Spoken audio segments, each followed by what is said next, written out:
اعوذ باللہ من الشیطان الرجیم بسم اللہ الرحمن الرحیم وَأَشْهِدُوا ذَوَيْ عَدْلٍ مِّنكُمْ وَأَقِيمُوا الشَّهَادَةَ لِلَّهِ ذَلِكُمْ يُوعَظُ بِهِ مَن كَانَ يُؤْمِنُ بِاللَّهِ وَالْيَوْمِ الْآخِرِ وَمَن يَتَّقِ اللَّهَ يَجْعَل لَّهُ مَخْرَجًا وَيَرْزُقْهُ مِنْ حَيْثُ لَا يَحْتَسِبُ صدق اللہ العظیم۔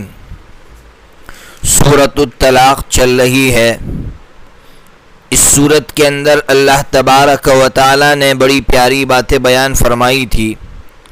پہلی بات تو یہ بیان فرمائی تھی کہ طلاق صحیح وقت میں دو، اور صحیح وقت کیا ہے بتلایا تھا کہ پاکی کی حالت میں، جس پاکی میں آپ نے بیوی سے صحبت نہ کی ہو، بیوی کو طلاق دے سکتے ہو۔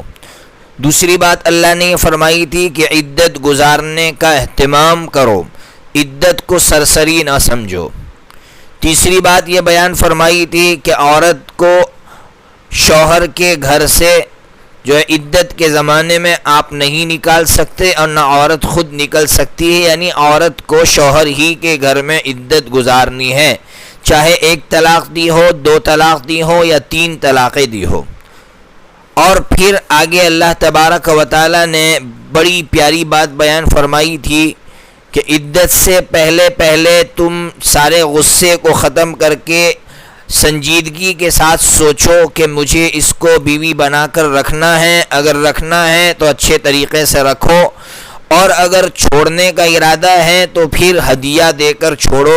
پوری بات سمجھائی تھی۔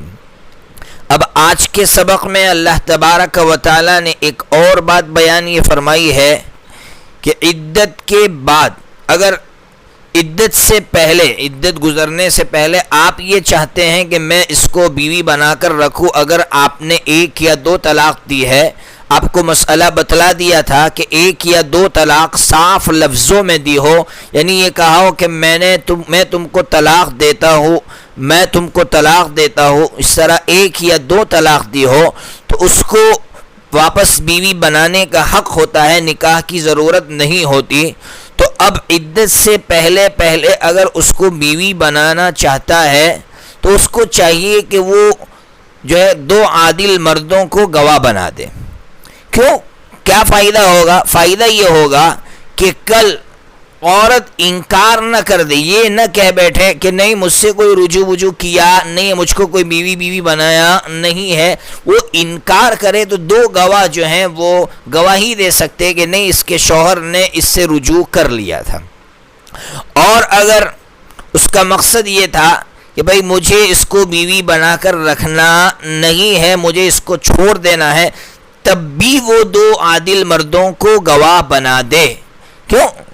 جبکہ اس کا مقصد تو چھوڑنے کا، ہاں اس لیے گواہ بنا دے کہ کل جا کے اس کے دل میں شرارت پیدا ہوئی، اور وہ شرارت یہ پیدا ہوئی کہ یار چلو یہاں تو کسی نے دیکھا نہیں ہے، میری بیوی کی عدت پوری ہوئی نہیں ہوئی، اب میں اس کو واپس بیوی بنا کر رکھ دیتا ہوں، تو اب 2 گواہ کھڑے ہو کر کہہ دیں گے کہ بھائی دیکھو عدت پوری ہو گئی تھی اور آپ نے خود کہا تھا مجھے اس کو بیوی نہیں بنانا، اس لیے اب آپ اس سے رجوع کر سکتے نہیں ہیں۔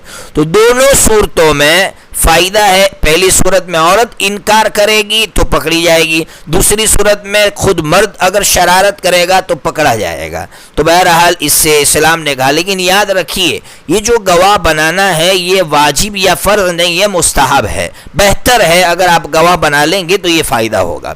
پھر آگے اللہ تبارک و تعالیٰ نے گواہوں سے بہت پیاری بات کہی۔ اللہ تعالیٰ نے گواہوں سے یہ کہا کہ دیکھو تم جو گواہی دو گے نا، یہ کسی کی دشمنی یا مخالفت کی بنیاد پر نہیں دو گے، صرف اللہ کے لیے گواہی دینا ہے۔ اس لیے کہ عام طور پر ایسا ہوتا ہے کہ ایسے وقت میں انسان بھڑاس نکالتا ہے کہ جس سے دشمنی ہے اس کے خلاف گواہی دے دیتا ہے، نہ اللہ کے لیے گواہی دینا ہے۔ تو بہرحال تو گواہی دینے والوں سے بھی اللہ تعالیٰ نے بات فرمائی۔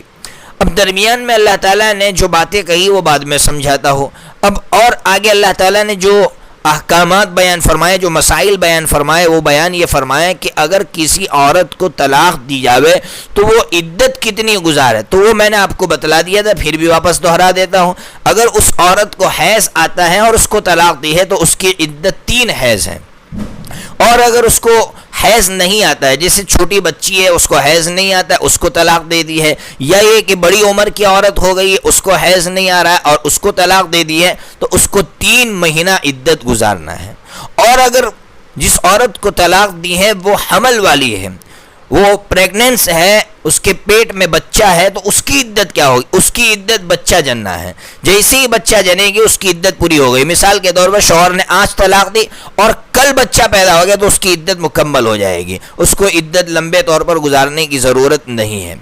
اور اگر شوہر نے اس کو جو ہے شوہر مر گیا ہے تو اس کی عدت صاف ہے 4 مہینہ 10 دن. اور اگر وہ عورت پریگننس تھی اور اس کا شوہر مر گیا ہے اور حمل سے تھی اس کا شوہر مر گیا ہے تو اس کی عدت بچہ جننا ہے. اسی لیے یاد رکھیے اگر شوہر کو ابھی تخت پر جو ہے تختے جو غسل دینے کے لیے جو تختہ آتا ہے جو چارپائی آتی ہے اس پر سلایا ہو اور ابھی اس کو غسل دیا جا رہا اور بچہ جن لیا تو اس کی عدت پوری ہو گئی. تو بہرحال عدت کے بارے میں آپ کو سمجھا دیا. اس کے بعد اللہ تبارک و تعالیٰ نے یہ بات یہ سمجھائی ہے کہ دیکھو عورت کو مکان دینا ہے. بتایا تھا اس سے پہلے کہ عورت کو آپ کو گھر میں رکھنا ہے اور گھر سے آپ نکال سکتے نہیں ہیں، لیکن مسئلہ یہ ہے کہ شوہر جو گھر دے گا، جس گھر میں رکھے گا یا جو خرچہ دے گا تو وہ کس کا اعتبار ہوگا؟ عورت کا اعتبار ہوگا یا مرد کا اعتبار ہوگا؟ مثال کے طور پر عورت مالدار ہے اور وہ یہ کہہ رہی ہے بھائی مجھے 50,000 روپیہ چاہیے، تو کس کا اعتبار ہوگا؟ تو قرآن نے کہا مرد کا اعتبار ہوگا. مرد کی حیثیت دیکھی جائے گی. مرد کی حیثیت کیا ہے؟ مرد اگر مالدار ہے تو اپنی حیثیت کے مطابق دے، مرد اگر درمیانی طبقے سے تعلق رکھتا ہے اپنی حیثیت کے مطابق جو ہے اس کو خرچہ دینا ہے، اس کو رہنے کے لیے مکان دینا ہے. آگے اللہ تبارک و تعالیٰ نے یہ بیان فرمایا کہ یہ جو ماں ہے اب اس کی عدت پوری ہو گئی. عدت پوری ہونے کے بعد وہ خرچ نہیں مانگ سکتی ہے، اس کو اب خرچ نہیں دیا جائے گا، اس لیے کہ اب دونوں کے درمیان میں کوئی تعلق نہیں رہا. لیکن مسئلہ یہ ہے کہ اگر وہ عورت یہ کہے میں اس بچے کو دودھ پلاؤں گی جو میرا بچہ ہے اور وہ اس پر کچھ معاوضہ مانگے، کچھ پیسے مانگے، تو یاد رکھیے وہ پیسے لینا اس کے لیے جائز ہے اور مرد کی ذمہ داری ہے، شوہر جو اس کا شوہر تھا پہلے اس کی ذمہ داری ہے کہ وہ اس کو معاوضہ دے. لیکن معاوضہ وہ ایسا مانگے، زیادہ نہ مانگے، جو وہاں چلتا اس کے مطابق مانگے. لیکن اگر دونوں کے درمیان میں معاملہ بگڑ رہا ہے اور دونوں ایک دوسرے کے خلاف چل رہے ہیں تو کوئی اور عورت آ کر جو ہے وہ دودھ پلا سکتی ہے، اس کو معاوضہ دیا جائے گا. لیکن عورت کو اس معاملے میں تنگ نہ کیا جائے. تو بہرحال اس سلسلے میں اللہ تبارک و تعالیٰ نے بڑے مسائل بیان فرمائے. اب آپ کو یہ کہنا چاہتا ہوں جو درمیان میں اللہ تعالیٰ نے بات کہی تھی، جو میں نے کل کہی تھی کہ چھوٹی سی صورت ہے، 2 صفحے کی صورت ہے، اللہ تعالیٰ بار بار فرما رہے ہیں کہ جو اللہ سے ڈرے گا، اللہ سے ڈرو، اللہ سے ڈرو. طلاق کے معاملے میں اللہ سے ڈرو، میاں بیوی کے حقوق کی ادائیگی میں اللہ سے ڈرو. میں نے کہا تھا کہ اللہ تبارک و تعالیٰ نے اس لیے کہا کہ میاں بیوی کے حقوق اسی وقت ادا ہو سکتے جب اللہ کا ڈر ہو. دنیا کا کوئی قانون حقوق کی ادائیگی پر میاں بیوی کو ابھار نہیں سکتا ہے. اس لیے اللہ نے فرمایا کہ اللہ سے ڈرو، اللہ پر بھروسہ کرو. کیا فائدہ ہوگا؟ اللہ تبارک و تعالیٰ آگے کی جو راستے ہیں وہ کھول دیں گے اور اللہ تبارک و تعالیٰ اس کو ایسی جگہ سے روزی عطا فرمائیں گے جو اس کے وہم و گمان میں نہیں ہوگا. اس لیے اس سلسلے میں ایک حدیث ملتی ہے حضرت عبداللہ ابن عباس رضی اللہ تعالیٰ عنہما کے حوالے سے، جو صاحب روح المعانی نے نقل کی ہے، اور صاحب روح المعانی سے لے کر حضرت مولانا مفتی شفیع صاحب نور اللہ مرقدہ نے نقل کی ہے. جو بڑی پیاری حدیث ہے کہ عوف بن مالک اشجعی رضی اللہ تعالیٰ عنہ جو ہے حضور کی خدمت میں حاضر ہوئے اور عرض کیا کہ حضور میرے لڑکے سالم کو دشمن نے گرفتار کر لیا ہے اور ماں بڑی پریشان ہے، مجھے کیا کرنا چاہیے؟ حضور پاک صلی اللہ تعالی علیہ وسلم نے فرمایا کہ میں تم کو اور لڑکے کی والدہ کو حکم دیتا ہوں کہ کثرت کے ساتھ لا حول ولا قوت الا باللہ پڑھا کرو. اللہ تبارک و تعالی اس کی بدولت اللہ تبارک و تعالی دشمنوں سے اس کی حفاظت فرمائیں گے اور اس سے وہ نجات پالے گا. ایسا ہی ہوا. ان لوگوں نے کثرت سے پڑھنا شروع کیا. ایک روز ایسا ہوا کہ دشمن جو ہے غافل تھے, لڑکا وہاں سے بھاگ نکل آیا, اور صرف بھاگ نہیں نکل آیا بلکہ جو یہ اونٹ وغیرہ سب جو نان مسلموں کے تھے, دشمنوں کے تھے, سب اٹھا کر لے آیا. حضرت عوف بن مالک اشجعی رضی اللہ تعالیٰ عنہ نے پھر حضور سے فرمایا کہ حضور یہ مال ہمارے لیے جائز ہے؟ حضور نے فرمایا جائز ہے.